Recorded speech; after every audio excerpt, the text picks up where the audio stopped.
وعلى الله قصد السبيل ومنها جائر ولو شاء لهداكم أجمعين۔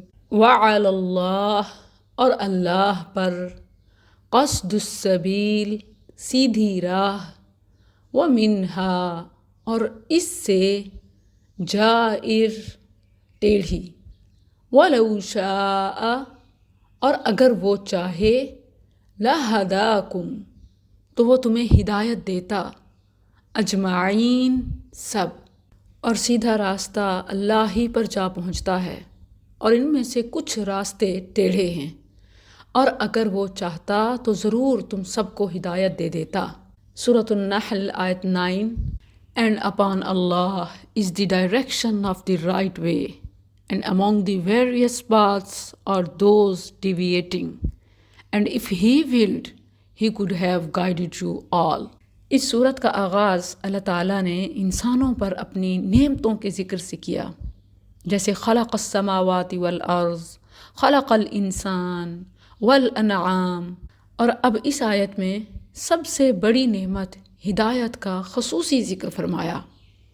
یہ اس لیے اہم ہے کیونکہ ہدایت ہے تو باقی سب چیزیں بھی نعمتیں ہیں، وگرنہ وبال اور عذاب بن جاتی ہیں۔ اسی لیے ہر مسلمان نماز کی ہر رکعت میں ہدایت کا سوال کرتا ہے، اہدنا الصراط المستقیم، ہمیں سیدھے راستے پر چلا۔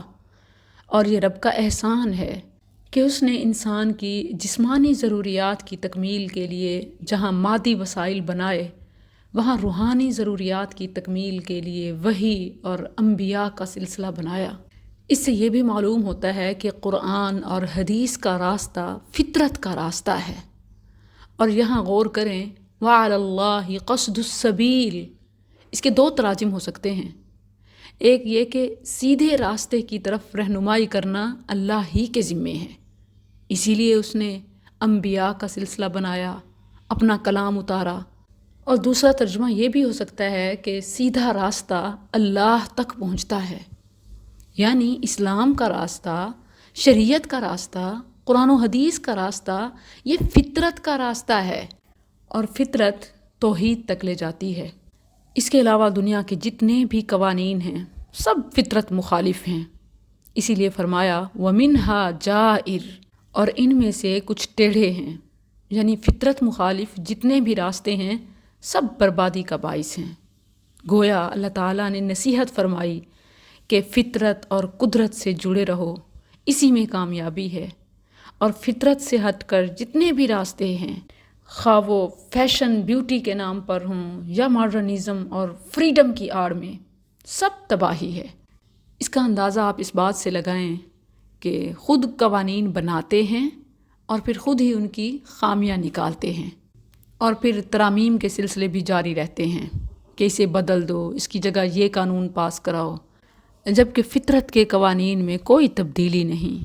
اور آخر میں فرمایا کہ وَلَوْ شَاءَ لَهَدَاكُمْ أَجْمَعِينَ، اور اگر وہ چاہتا تو ضرور تم سب کو ہدایت دے دیتا، مگر اللہ نے اپنی چاہت کسی پر مسلط نہیں کی، کوئی جبر نہیں، بلکہ اس نے تو احسان کیا، صحیح اور غلط کھول کر بیان کر دیا، انسان کے دل میں بھی القاء کیا، فطرت بھی بنایا، اور اس کے لیے وحی اور انبیاء کا سلسلہ بھی بنایا۔